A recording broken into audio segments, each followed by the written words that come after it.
Buenas noches, hermanos, Dios les bendiga. Pueden sentarse y vamos a estar meditando en un pasaje de la Biblia, meditando para aprender y para que nosotros, mediante el conocimiento, podamos agradar a Dios. Entonces vamos aquí a estar meditando en la palabra del Señor en Primera de Juan, en la primera epístola, la primera carta del apóstol Juan, en el capítulo 5. Y vamos a estar meditando, analizando, aprendiendo, para que nosotros podamos ser firmes, podamos ser fuertes, ser valientes, podamos vencer nuestra carne, podamos vencer también espíritus malos, a nuestro enemigo, el maligno, y podamos vencerlo con el conocimiento de la doctrina, con el conocimiento de la palabra del Señor. Para eso es que meditamos y aprendemos, para que tengamos convicción, tengamos fe y creamos en el Señor. En Primera de Juan, del capítulo 5, vamos a estar meditando hasta terminar. Y dice así la palabra del Señor, dice el apóstol Juan, enseñando por revelación de Dios, dice: todo aquel que cree que Jesús es el Cristo es nacido de Dios. La palabra Cristo viene del idioma griego y significa rey. La palabra Cristo significa rey. Entonces dice que todo el que cree que Jesús es el Cristo es nacido de Dios. ¿Y por qué él dijo eso? Porque en aquel tiempo había mucha dificultad para creer en el Señor Jesucristo. Mucha dificultad porque los apóstoles habían salido del judaísmo, habían salido de la ley de Moisés. En ese tiempo existía la ley de Moisés y las demás religiones en todas las naciones eran paganismo e idolatría. Así que la única religión en ese tiempo, lo de Moisés, la religión de Dios. Y cuando los apóstoles comenzaban a predicando al Señor Jesucristo como el precursor de la salvación, como el Rey, como el Salvador, como ese Rey perfecto que Dios había hablado en Isaías profeta, que iba a dar un Rey perfecto. Y ellos todos felices y contentos porque iba a haber un Rey perfecto que iba a hacer justicia, a darle abundancia a los seres, que iban a tener abundante comida, abundante vestidos, iban a tener propiedades, finca raíz, iban a ser muy felices. Eso era lo que ellos esperaban cuando Dios les hablaba por los profetas. Isaías, Jeremías, Ezequiel, Daniel, todos esos profetas hablando del Señor del futuro, de ese Rey perfecto. Por supuesto que todos los judíos y el pueblo de Israel en esa época, ellos esperaban ese Rey perfecto.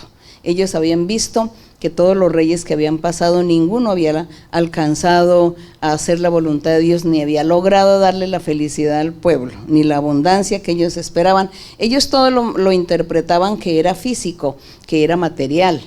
Interpretaban de esa manera a los profetas, y por eso ellos esperaban era cosas materiales. Y Dios nunca les aclaró a ellos que lo que Dios les estaba ofreciendo al futuro de un Rey perfecto era espiritualmente.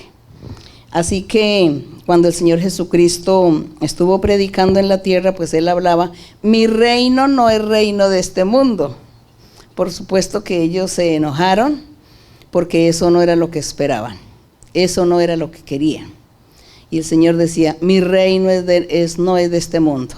Mi reino no es comida, no es bebida, no es nada material mi reino.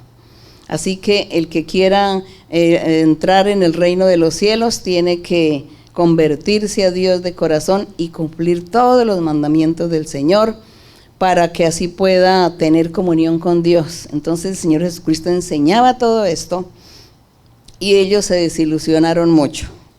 Ya cuando el Señor Jesús sube al cielo y deja a sus discípulos, a sus apóstoles, predicando, y entre ellos pues empieza la gente a convertirse al evangelio y se forman muchos discípulos también, muchos apóstoles y discípulos de Dios, muchos profetas en ese tiempo también se levantaron predicando el evangelio, y Dios los usaba para hacer milagros y señales, y la gente veía los milagros, y mucha gente pues se convirtió al evangelio del Señor.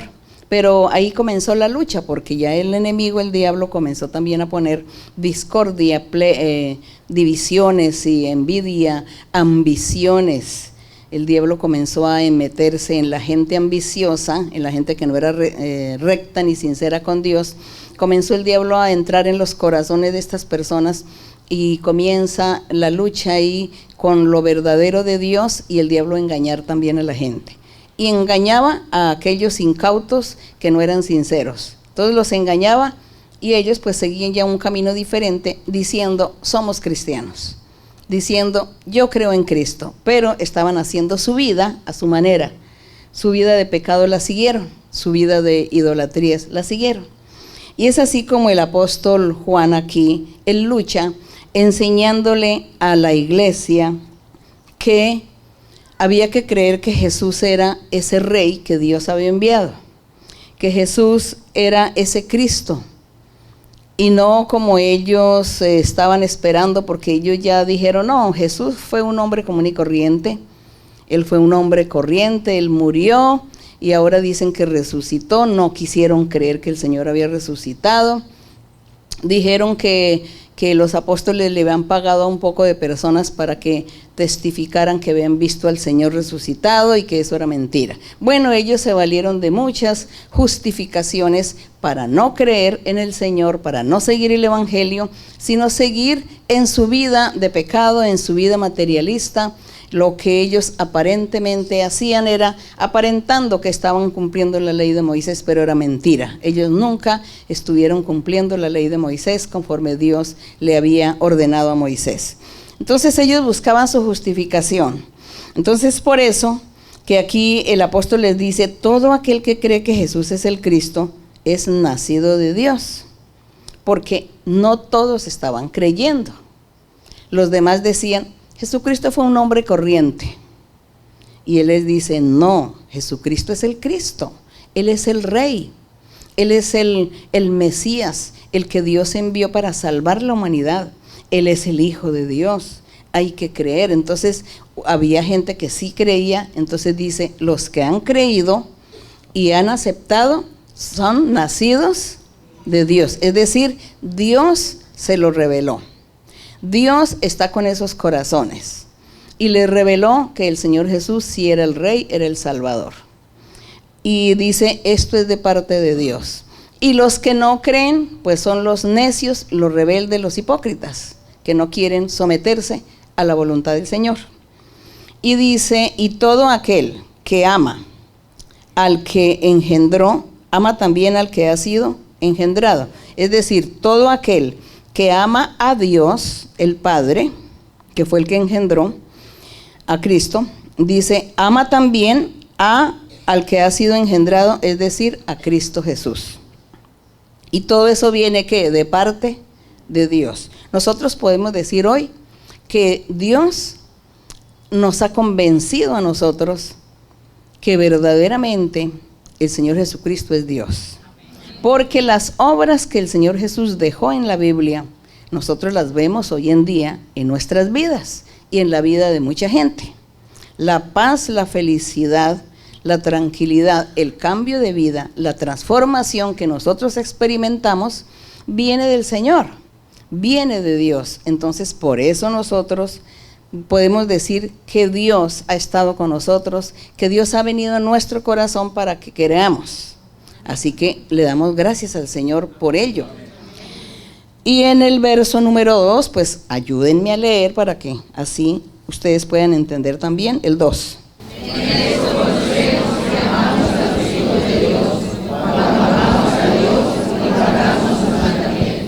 Entonces él siempre destacaba que el amar a Dios era también amar los mandamientos de Dios y ponerlos en práctica.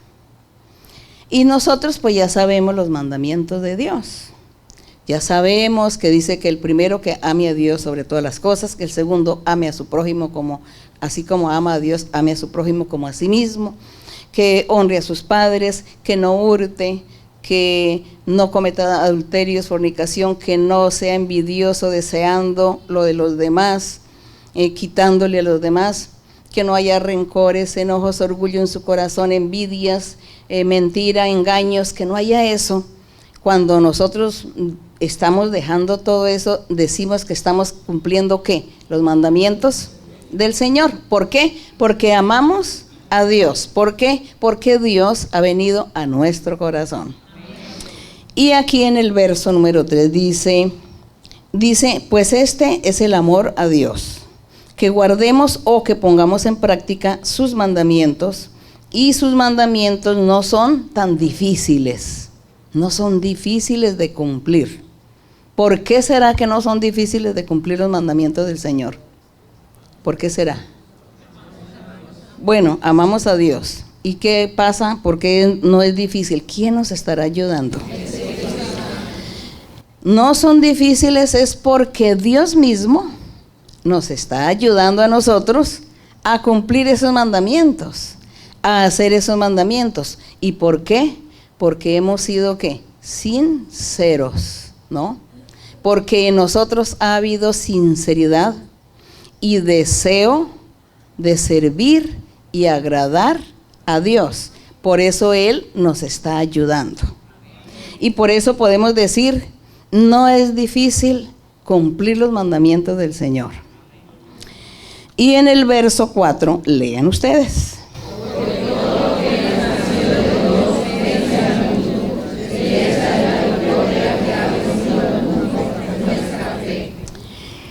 Y eso es verdad, cuando dice que toda persona que ha nacido de Dios vence al mundo, y eso es cierto.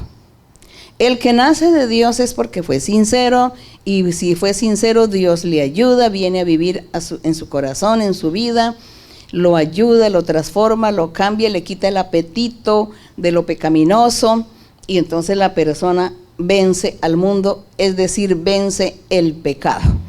Entonces ya la persona dice, yo ya no me voy a embriagar ni a volverme como un loco, insultando y agrediendo a la gente física y verbalmente, porque eso ya no lo siento en mi ser. Lo que yo siento contra la persona es consideración, cariño, amor, benevolencia, porque yo ya no siento hacerle daño a esas personas. Porque Dios ha estado conmigo y me ha estado cambiando. Entonces yo también siento eso por la persona. Ahí que estamos haciendo, venciendo el mundo, o que es lo mismo, vencer el pecado. Cuando dice vencer el mundo es vencer el pecado. Cuando diga que está venciendo al mundo, no es a la gente, no son las personas, es al pecado que nosotros estamos venciendo. Porque el pecado está reinando en el mundo. El pecado es el mismo mundo, que el diablo se inventó tantas cosas para que nosotros viviéramos ocupados de ese mundo, de ese pecado, de esa maldad. Y cuando Él dice que nosotros vencemos, es el pecado, no a la gente. Nosotros no le vamos a hacer daño a una persona. La vamos a querer, la vamos a amar y la vamos a invitar que conozca a Dios. Pero si esa persona está haciendo tantos pecados, entonces yo no voy a hacer lo que ella está haciendo, ¿no? Sino que le enseño, le digo, no, yo no hago eso. Entonces esa persona recibe mi ejemplo, recibe mi testimonio y ve cómo soy yo, que soy diferente. A eso se le llama vencer el mundo, o vencer ¿qué? El pecado. Bueno, eso es lo que nosotros debemos aprender cada vez que meditamos en la Biblia. Y cuando nosotros aprendemos y entendemos, inmediatamente tenemos como una transformación y vamos escalando una grada más, una escalera más hacia Dios. Vamos subiendo escalón por escalón. Es como una escalera gigante que hay hasta donde está Dios. Y esa escalera debe tener miles y miles de gradas, ¿no? De escalitas. Y todos nosotros estamos subiendo por esa escalera. Algunos van más adelantados que otros. Otros apenas inician a subir. Pero allí estamos subiendo. Y subir cada escalón significa progreso espiritual. Porque hemos entendido al Señor, porque he leído la Biblia y medito en el Señor, entonces yo empiezo a tener un cambio y una transformación de tal manera que ya estoy superándome y estoy subiendo un escalón más. Glorioso es el Señor. Entonces dice aquí, y dice que vencer al mundo es vencer al pecado. Dice que nuestra fe quiere decir por haber creído en Cristo Jesús como Hijo de Dios. Por haber creído que Jesús, Dios lo envió para salvar la humanidad y que como hemos creído en Él, pues Él nos está ayudando. Así que dice, nuestra fe es la que nos ayuda a vencer ese pecado o ese mundo. Y la fe significa creer en Jesucristo. La fe no es nada difícil de comprender. Cuando alguien le dice a usted, tenga fe, le está diciendo es, crea y confíe en Jesucristo. Crea y confíe en Dios. Pero entonces se le dice, tenga fe. No vamos a decir más eso, de tenga fe. Y yo no vuelvo a decir tampoco, ay, es que tengo fe. Yo diría más bien, confío en el Señor. Confío en Dios. Creo en Dios. Así que tengo que estar al día con Él y agradarle siempre. Y dice, ¿quién es el que vence al mundo sino una persona que cree que Jesús es el Hijo de Dios? Sí. Y Él está diciendo aquí a los judíos, si ustedes quieren vencer, quieren agradar a Dios y quieren que Dios esté con ustedes, tienen que creer y aceptar que Jesús es el Hijo de Dios. Y cuando ustedes crean y lo acepten, es porque Dios ha estado en sus corazones. Es porque usted ha nacido de Dios. Porque solamente el que nace de Dios es el que cree que Cristo es Dios. Y en el verso 6 dice, este es Jesucristo, que es decir, es la respuesta o la continuación del verso 5. Cuando dice, ¿quién es el que vence al mundo sino el que cree que Jesús es el Hijo de Dios? ¿Y quién es el Hijo de Dios? Este es Jesucristo, que vino mediante agua y sangre, no mediante agua solamente, sino mediante agua y sangre. Y el Espíritu de Dios es el que da testimonio, porque el Espíritu de Dios es la verdad de Dios. Entonces dice que el Espíritu Santo fue siempre el que dio testimonio de Jesucristo. ¿Y desde cuándo ustedes recuerdan, desde cuándo el Espíritu de Dios o el Espíritu Santo comenzó a testificar de Cristo Jesús? A ver, ¿quién me puede decir? Alguien dijo desde la creación. Otro. ¿Desde dónde? ¿Desde cuándo? No. Dice que el Espíritu de Dios testificó acerca de Cristo Jesús desde Moisés, casi desde Adán.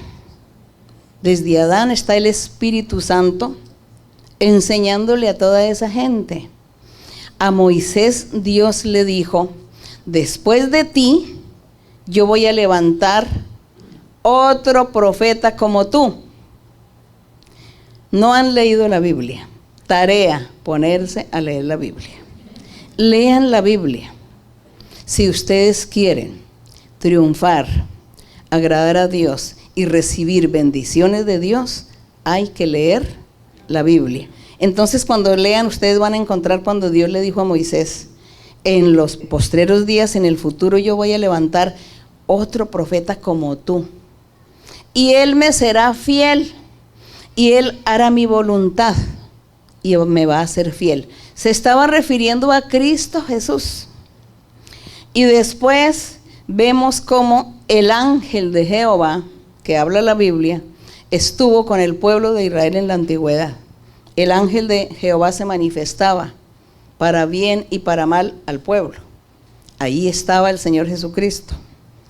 Y luego cuando comienzan los profetas a profetizar, cuando encontramos a Eliseo, a Elías, encontramos muchos profetas en la época de los reyes, encontramos al profeta Isaías, Jeremías, Ezequiel, Daniel, Oseas, Joel, Amós, Abdías, Zacarías, Malaquías.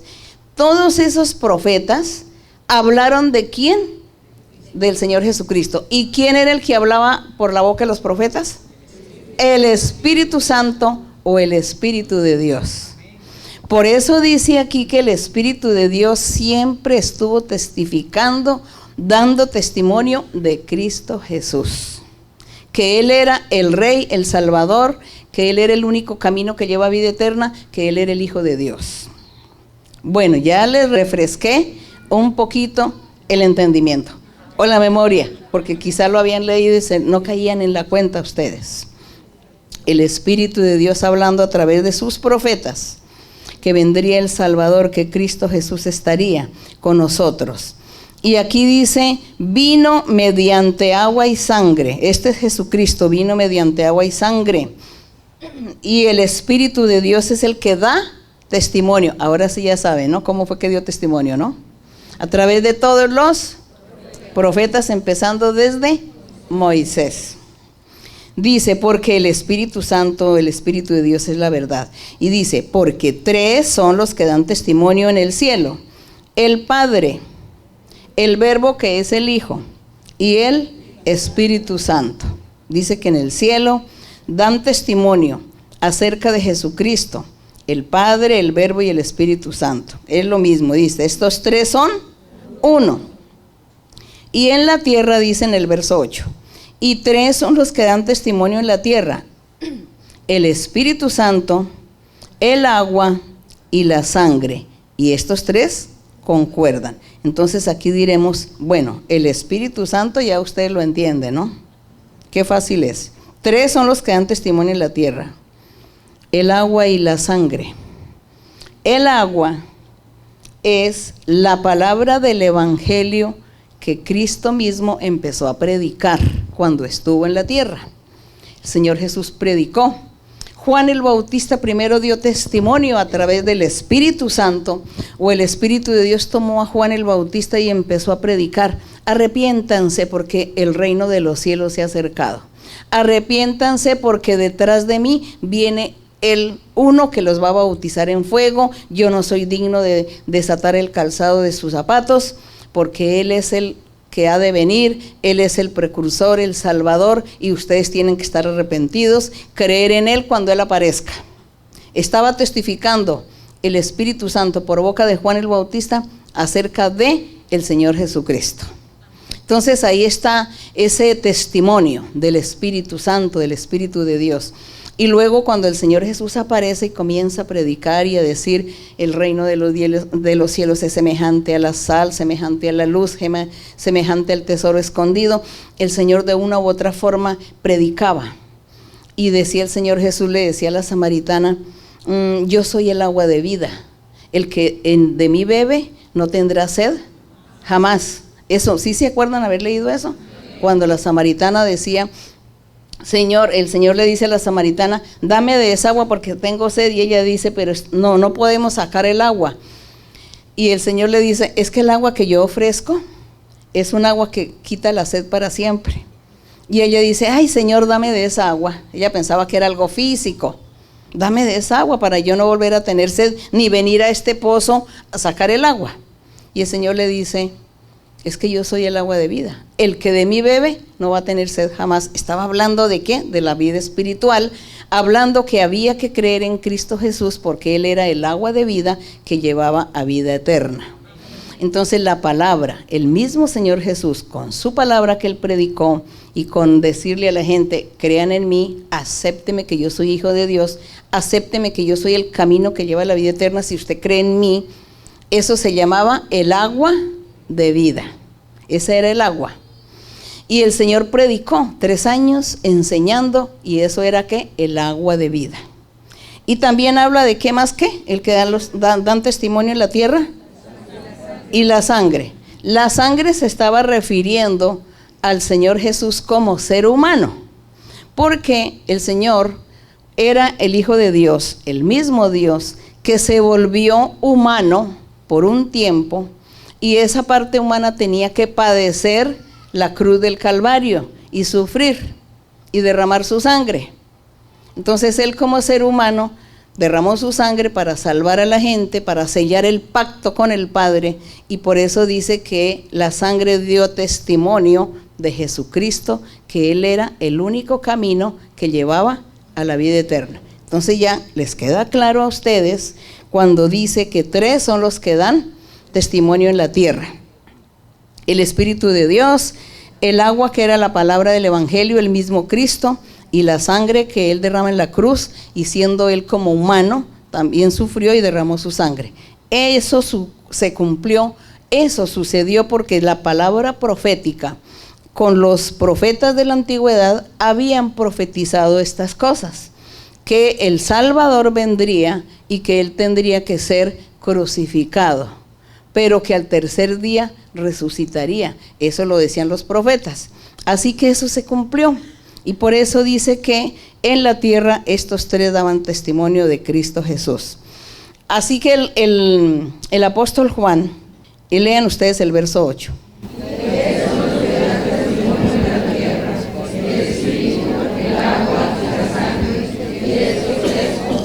Esos 3 concuerdan porque es uno solo, realmente está hablando de una persona en sus momentos difíciles, como ser humano, como allí en la cruz del Calvario derramando su sangre para salvar a la gente. El 9 dice: si recibimos el testimonio de los hombres, mayor es el testimonio de Dios, porque este es el testimonio con que Dios ha testificado acerca de su Hijo.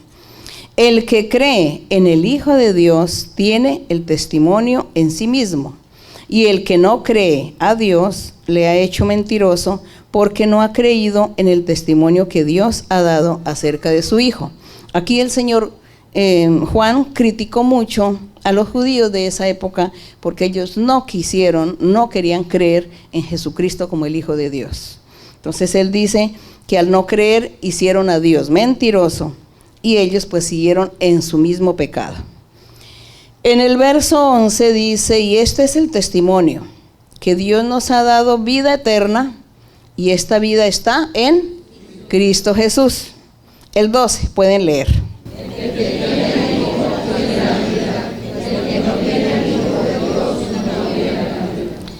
Y el verso 13 dice: estas cosas os he escrito a vosotros que creéis en el nombre del Hijo de Dios, para que sepáis que tenéis vida eterna, y para que creáis en el nombre del Hijo de Dios. Él está ahí ratificando, afirmando la divinidad del Señor Jesucristo, la importancia del Señor, para que todos valoraran y creyeran en Él. Y pues a nosotros no se nos ha hecho difícil creer en el Señor como el Hijo de Dios, pero en aquella época la gente, para ellos fueron muy difícil. Pero yo pienso que a cada corazón, según su sinceridad, Dios le revela, le muestra o hace que en su corazón crea, porque ama y quiere agradar a Dios.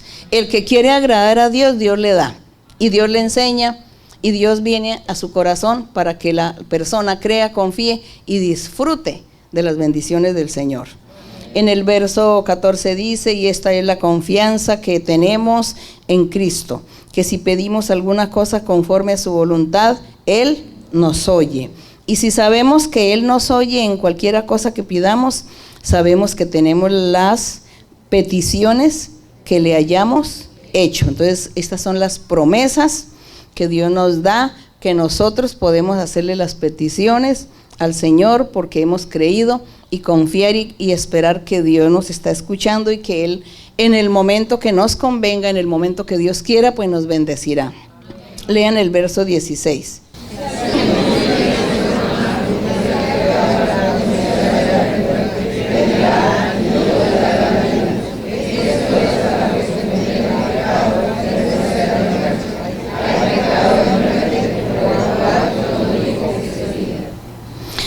Ese pecado de muerte es la blasfemia contra el Espíritu Santo. Recordemos que el Señor Jesucristo enseñó: todo pecado será perdonado, menos la blasfemia contra el Espíritu Santo. Y aquí, los que estaban diciendo que Jesucristo era una mentira, que Él no era hijo de Dios, sino que había sido un hombre común y corriente, ellos estaban blasfemando de Dios, porque no estaban creyendo las palabras de nuestro Dios dicha desde los profetas, hablando que Jesucristo es Dios. Y ellos no creyeron, eso era una blasfemia. Y por eso aquí el apóstol les dice que dice, para los que cometen, dice, en pecado, que no son de muerte. Dice, hay pecados que no son de muerte. Toda injusticia es pecado, pero hay pecado no de muerte. Y dice que el pecado de muerte era la blasfemia. Y él les estaba dando a entender, ustedes por ser rebeldes y no creer que Jesucristo es el Hijo de Dios, que es el mismo Dios, ustedes están blasfemando. Están cometiendo un pecado de muerte, y ese pecado de muerte sí, Dios no lo va a perdonar, y nosotros no podemos orar por ustedes por ese pecado. Podemos orar por todos los demás pecados que la gente haga, pero no por el pecado de muerte. Seguimos con el 18, pueden leer.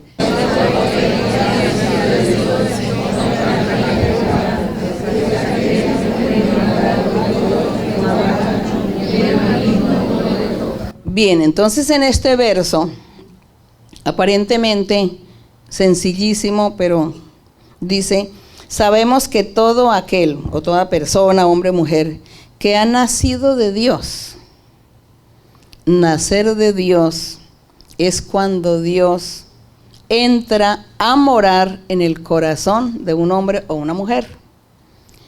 Y ya este hombre y esta mujer muere para el pecado, muere para el mundo. Ya no vuelve a practicar el pecado porque ya no tiene apetito, ya no tiene esa tendencia porque Dios se la quita. Y dice que Dios entra a morar en la persona y ya esta persona no practica el pecado porque Dios está ahí. Entonces por eso dice, sabemos que todo aquel que es nacido de Dios no practica, porque es que ya no puede practicar el pecado porque en él ya no hay ese deseo, ese apetito de pecar. Observa a su alrededor los pecados, las faltas, lo que la gente hace, lo observa, lo escucha, pero en su corazón ya no existe eso, ya no está esa tendencia, ya no está ese apetito. Entonces se puede decir, Dios realmente ha hecho un milagro en mi vida, porque mire que yo estoy viendo eso y no tengo deseos de hacerlo, ya no quiero hacerlo, no siento ese anhelo de hacer eso, no quiero, no hay apetito en mí. Entonces se dice, Dios está viviendo en mi corazón seguramente. Entonces dice, no practica el pecado, dice, pues Dios que fue engendrado, dice, aquel es Cristo. Pues Cristo que fue engendrado por Dios, le guarda. ¿Guarda a quién? A ese hombre y a esa mujer que ya no practica el pecado porque es nacido de Dios, porque está Dios en su corazón y le quitó todo. ¿Pero por qué? Porque esta persona, ¿por qué mereció esta gracia o este don? ¿Qué sería lo que hizo? Amó al Señor y quiso, ¿qué? Agradarle y luchó por agradar y hacer la voluntad de Dios. Entonces Dios por eso le ayudó, ¿no? Le ayudó y vivió, o Dios entra a habitar en su corazón para ayudarle para que no peque, porque dice el Señor, se lo merece. Él se esfuerza por agradarme, Él me ama, entonces yo también tengo que ayudarle, gracias a nuestro Dios. Ojalá que nosotros todos tengamos esa merecimiento de esa gracia, de ese don por parte del Señor, ¿no? Que nosotros todos seamos inteligentes y podamos conquistarnos el corazón del Señor con nuestra sinceridad y con nuestro amor a Él y con nuestro deseo de agradarle y de hacer la voluntad de Él, para que tengamos ese hermoso regalo, que Dios viva en nosotros. Entonces dice, aquel que fue engendrado, es decir, Cristo que fue engendrado por Dios, le guarda y el maligno no le toca. Sabemos que somos de Dios y el mundo entero está bajo el maligno, pero sabemos que el Hijo de Dios ha venido y nos ha dado entendimiento para conocer al que es verdadero. Y estamos en el verdadero, en su Hijo Jesucristo. Este es el verdadero Dios y la vida eterna, dice. Este es el verdadero Dios y la vida eterna. Y le dice a lo último, cuídense de los ídolos, porque es que En ese tiempo también estaba ahí imperando tanto religiosidad e idolatría de las naciones, y ellos mismos habían salido de los ídolos, porque ellos siendo gentiles, había de todo, gentiles y judíos. Pero esto es lo que Dios quiere que nosotros seamos, hagamos, practiquemos, que entendamos. No sé si ustedes entendieron algo, les fue claro algunos conceptos. Amén. Ya no hay tiempo, pero vamos a orar al Señor y le vamos a pedir al Señor esta noche que el Señor nos dé inteligencia, porque es que los inteligentes son los que entienden el camino del Señor. Los inteligentes son los que reciben los beneficios de nuestro Dios, porque el inteligente entiende, comprende y a tiempo se aparta de lo que no conviene, porque entiende el camino de Dios y dice: yo quiero agradar a Dios.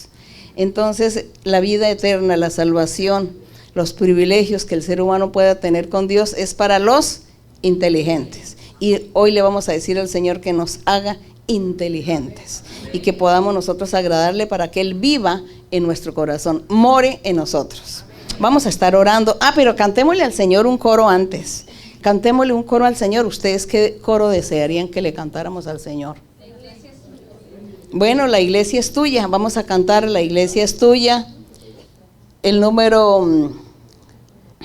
coro número 55. Cantémosle al Señor y luego vamos a estar orando a nuestro Dios y con nuestra petición de hoy. 52.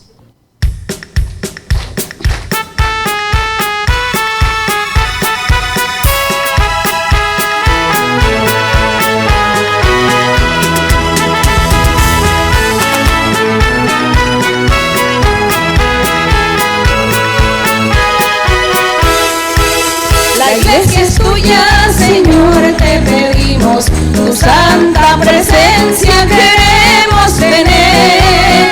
El tiempo vuela y nosotros dormimos, por eso pedimos tu santo poder. Aviva tu obra en medio de los tiempos, porque indiferente está por doquier. Derrama, oh Cristo bueno, un gran avivamiento que sienta tu pueblo tu santo poder. Derrama, oh Cristo bueno, un gran avivamiento que sienta tu pueblo tu santo poder. La iglesia es tuya, Señor, te pedimos, tu santa presencia queremos tener. El tiempo vuela y nosotros dormimos, por eso pedimos tu santo poder. Aviva tu obra en medio de los tiempos, porque indiferente está por doquier. Derrama, oh Cristo bueno, un gran avivamiento que sienta tu pueblo tu santo poder. Derrama, oh Cristo bueno, un gran avivamiento que sienta tu pueblo tu santo poder. Gloria al Señor, bendito Padre Santo. Gracias te damos, Señor, en esta noche, porque hemos estado meditando en tu palabra y aprendiendo más y más de ti, porque queremos conocerte, Señor. Queremos conocer tus caminos y conocer lo que tú quieres que nosotros hagamos para agradarte, para cumplir tus mandamientos, para poder disfrutar de tus bendiciones, para disfrutar de tu presencia, de tu compañía, de tu mano poderosa, tu mano fuerte, que esté con nosotros, bendiciendo y libertándonos y ayudándonos a seguir. Gracias, Señor, por todos estos privilegios que tenemos de tener la Biblia y abrirla y leer, y tú, Señor, darnos ese entendimiento para que podamos entender y comprender. Pero lo más hermoso, Señor, es que tú nos des inteligencia para poder entender estos caminos, estos misterios de tu palabra, de todo lo que tú quieres que el hombre sepa, el hombre conozca, y que el hombre practique. Y nosotros queremos, Señor, estar incluidos en ese grupo para poder conocer más de ti y hacer tu voluntad y agradarte en todo. Y que podamos entender, Señor, y cambiar. Y que tú nos ayudes a cambiar y que transforme nuestras vidas.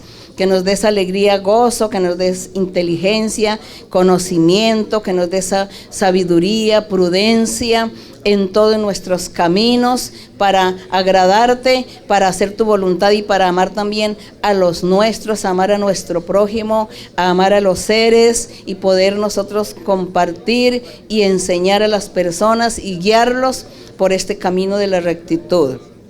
Padre Santo, extiende tu mano poderosa y ayúdanos, enséñanos, danos, Señor, los dones espirituales en perfección.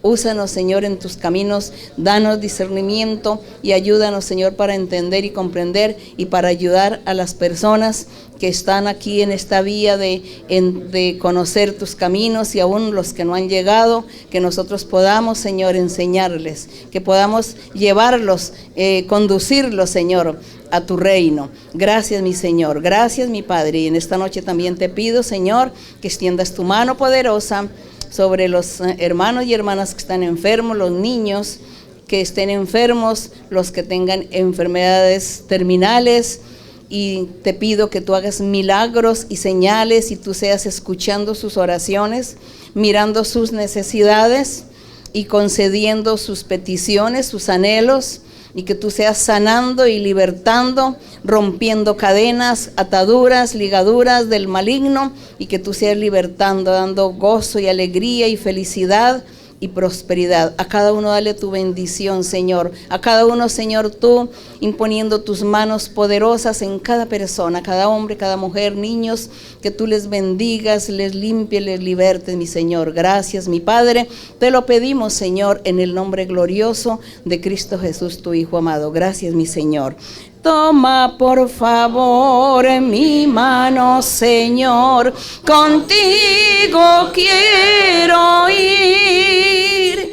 Con sangre aquí pagaste por mí, te quiero hoy servir. Anhelo poder lo malo vencer y en santidad vivir.